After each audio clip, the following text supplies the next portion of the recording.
All right, welcome back to another episode. This is Kenny from Mag Chop. We're chopping it up. Attention, attention, attention. The godfather of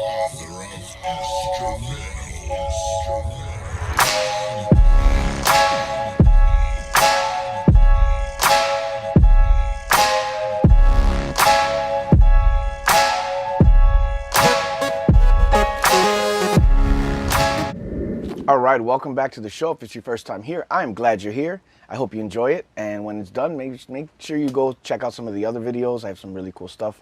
I mean, I think so. If you've been here before, thank you for coming back. I hope you enjoy this show. It's gonna be a little bit different. We're gonna be a little bit personal today. So, of course, every show is brought to you by the Mag Chop 15-ounce mug collection. There's 7 in the collection, and at the end of every year, one mug does retire and a new design does take its place. I do have this mug that I'm drinking of here. This mug was actually made for the Miami 2020 Lowrider show, but the show had been canceled because of the COVID, so I didn't make a bunch of these mugs, but I do have quite a few of them. So if you're interested in one of those specialty mugs, I was only going to sell them at the Lowrider show and make them available at the Lowrider show and make a new one for each show. But since I have them, if you're interested in them, go ahead and shoot me an email and we can get one out there for you. And if I get plenty of orders, I mean, I'll make more just so that you guys can get them, have access. Father's Day is coming up. It's a great gift. If not, definitely go to magchop.com and check out the other mugs in the collection. There's one for everybody. Today I want to get a little bit more personal because I've been talking about this engine here that I've been building.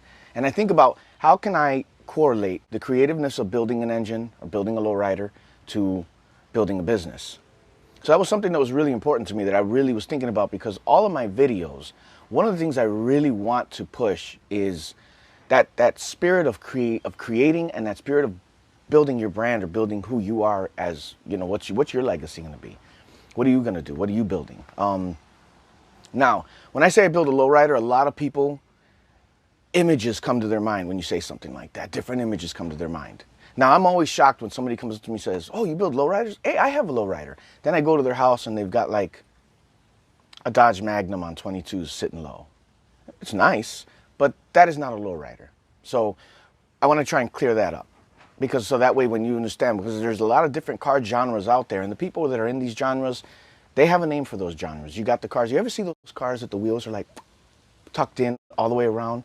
Okay, those guys, the reason those wheels are like that is because those cars, they tend to make them drift.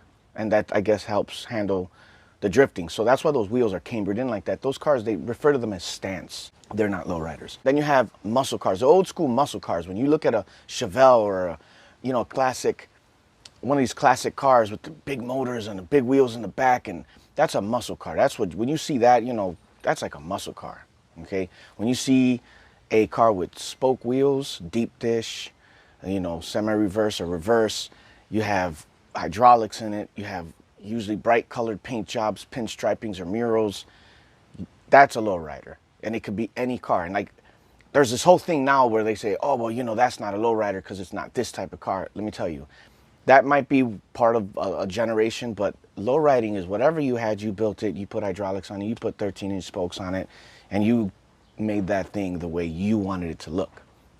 Now, in the 90s, when we were building these cars, there was so many.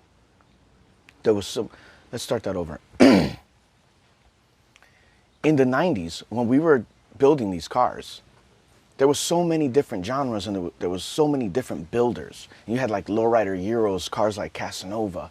You had like these wild, radical cars that were being built, like Chupaki out of Miami was a Honda Civic. It was all suicided out and everything like that. You had Tantalizer that was going against Local 64. I mean, you got to think about you had the Las Vegas car. These cars were eccentric. Then you had these classically built lowriders, right?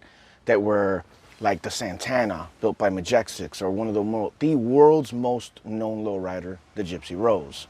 Okay, and rest in peace to its owners and his son. That family went through a lot, losing 2 riders, and shout out to the club.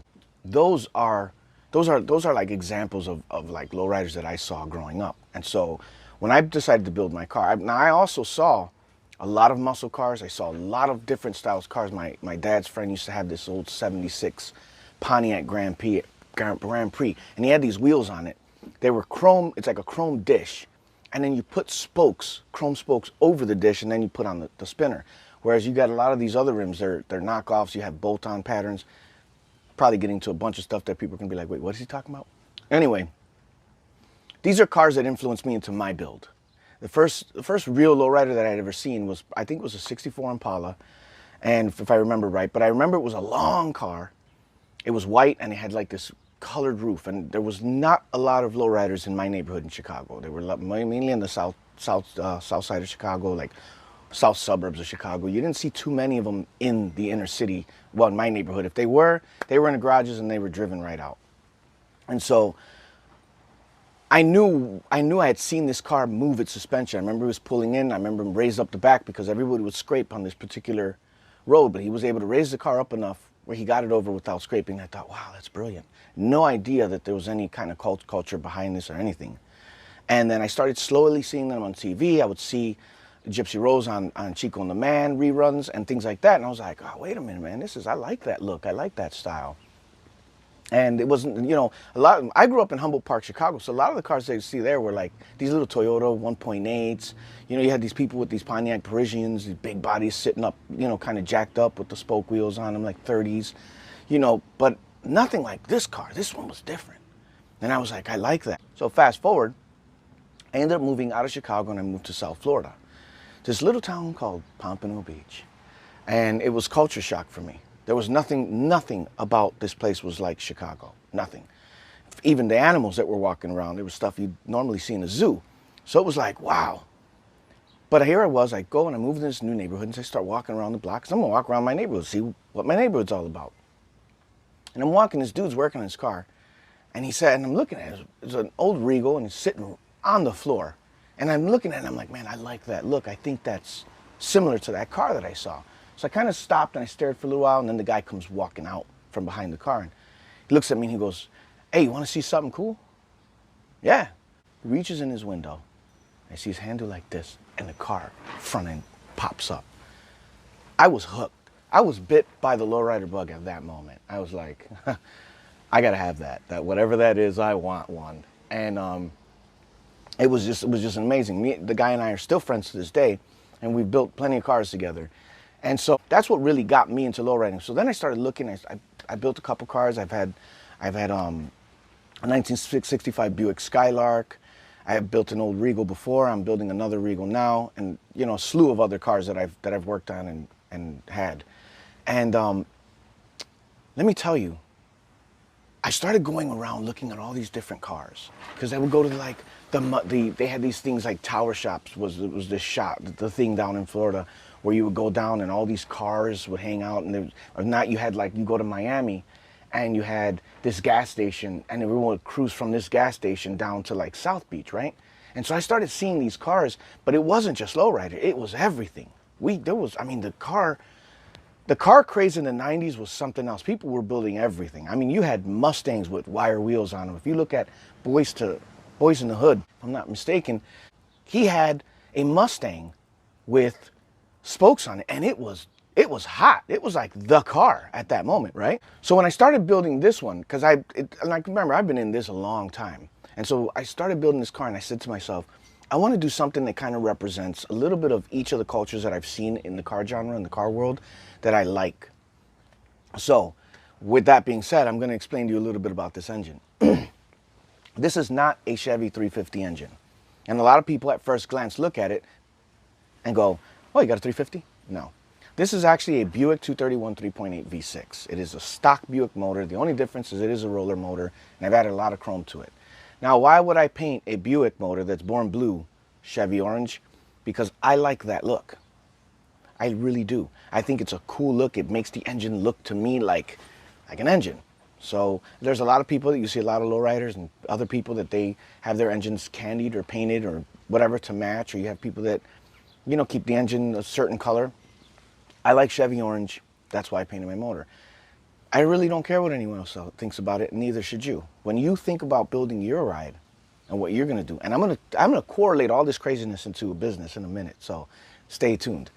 When you think about building your car, right, You do it to what you like. So one of the things that I did was I got this 83 Buick Regal and I suicide the doors on it. Suicide the hood, suicide the trunk. Why? Because I saw that on, when I used to, now remember, I'm in South Florida, so I would go to the South Florida shows. I would travel to Tampa, I've gone to the Chicago shows and a lot of the East Coast shows. I've only been to like one West Coast show, but I really would like to go out there and just spend a lot more time because, man, talk about the West Coast having, it's like the hub of lowriding. And then, of course, one of my stops is going to be Japan because they got some rides out there. It's really exciting stuff. Anyway, back to the story. So I go and I get into this. I look into all these cars. I look at these cars from bottom out minis, right? All of them are like radical cars. They're all, doors are opening crazy. Hoods are off. Fish tanks in the trunk. I mean, I was like, oh, I want that. But the only thing is that I started noticing is that some of these lowriders, like Strictly Business, beautiful car, amazing car, but you can't go cruising in that thing. And so I started seeing a lot of these cars, you just can't really cruise them. Underbellies are painted, chrome, everything. But I wanted that look, I wanted that radical look. So I was like, I'm gonna take a little bit from each. So I shaved everything smooth on my Regal. No door handles, no moldings, no nothing. Took away the little side windows and changed the shape of them. Real clean look, suicide everything. Then I go into like the muscle car look where you get the Chevy orange engine, where I'm gonna have that nice satin black painted engine bay. You see what I'm saying? So if you look, when you look at my car, the interior, I'm planning on doing like a lot of luxury type things. So I want you to feel like you're in a luxury car when you're in it, but you're in a lowrider. So these are the things that I look for when I'm building my car, which is why I have this look. But how I'm gonna correlate this all to business is that this has been a journey.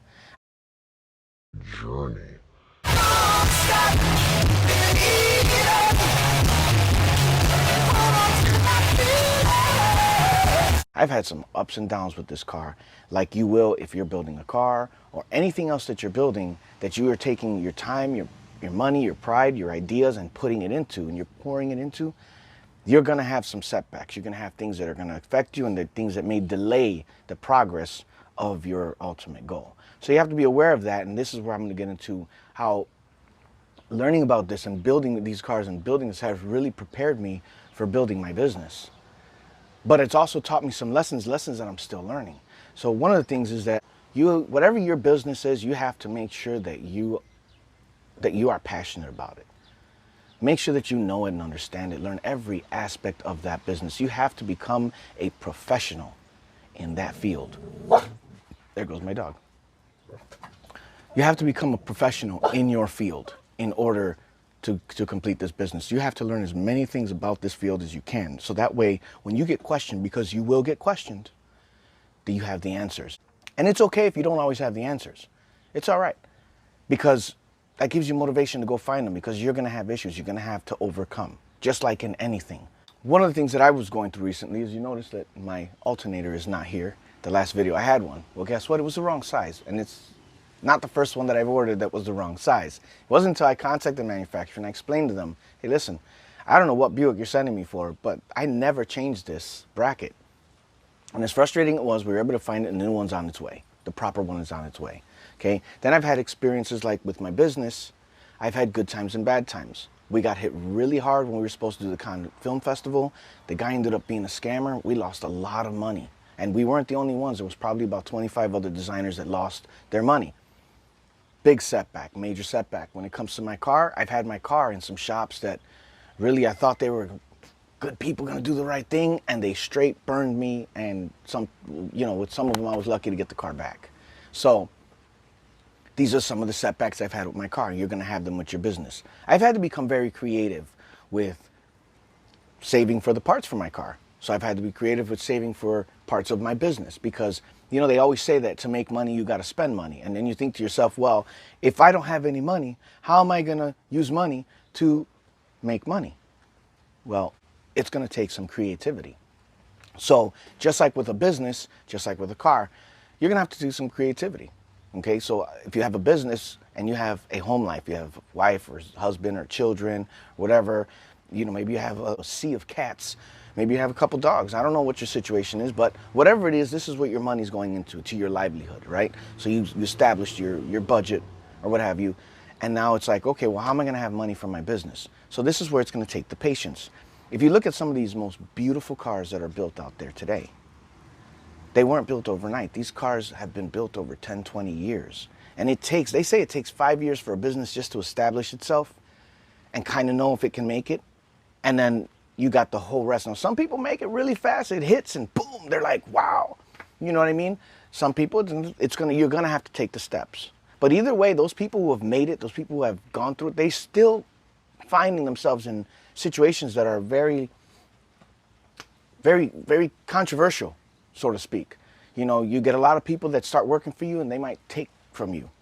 So now you got to deal with that. You get people that might damage something unintentionally. You get into an accident. I mean, there's a lot of things that can happen, and this is all from business to cars. That's what I'm trying to correlate together, is that in every aspect of your business is going to be just as difficult as every aspect of building a car. For me, it's a lowrider. For you, it might be something else. Let's say you're into Jeffree Star and you're like, hey, you know what? I want to get every pallet that this guy comes out with, okay? You know, so it could be anything. But either way, no matter what it is that you're doing, whatever it is you're trying to build up to, you're going to have to spend some time. You're going to have to spend some quality money that you've worked hard for. So be smart about it. Think about what you want to do. Establish a plan. Get your plan going. And just know that it's going to take some time. If it works out a little faster, then it works out a little faster. But it is going to take some time. Just like building a car, building a house, working on your house. There's people out there that I've seen some lawns. Like, if you're one of those people that's like, man, I'm a lawn person, I want my lawn to be the ultimate lawn, you're going to have to spend some time and money on it. So I just want to always use these videos as a reminder that no matter what you do, whatever your goal, when you set a goal for yourself, know that there's going to be obstacles. Know that it's going to take a lot of your creativity. You have to get creative. You have to. There's no ways about that. Get creative. You have to be patient. You have to be understanding. You have to look in yourself and understand why certain things are happening or why they're not. You also have to know that, and when everything seems stacked against you, it means something great is coming. So just keep pushing forward, keep moving forward, and you'll see that just like building a lowrider or any other car, just like collecting whatever it is you collect, just like building a house, whatever it is that you do, you're going to see that it's going to take all of these steps. It's going to take your patience, it's going to take your money, and it's going to take a lot of creativity. So stay creative, be out there and do your thing. So I hope you enjoyed this video. I hope it cleared up. I have a really exciting thing. I'm going to continue on with this car genre type of thing. We're going to be meeting with Alvaro Torres. Alvaro Torres is from Tag Miami. He is the founder of Torres Car Club in Miami. If you've been lowriding in Miami and you don't know Alvaro, then you probably haven't been lowriding in Miami. And let me tell you, he's probably known in quite around the United States. His cars has been featured in magazines, movies, everything. Great guy. Looking forward to talk to him. We're going to talk to him, talk to his shop, talked about his shop. We're going to be showing some of the beautiful cars that he's built and worked on. So it's going to be a really great show. I hope you guys enjoyed this. I hope you understand. If you have any questions, feel free to hit me up. Don't forget to hit that subscribe button. Go to magchop.com. Get yourself one of these 15-ounce collection mugs. Until next time, thank you for being here. This is Kenny from Mag Chop. We chopped it up.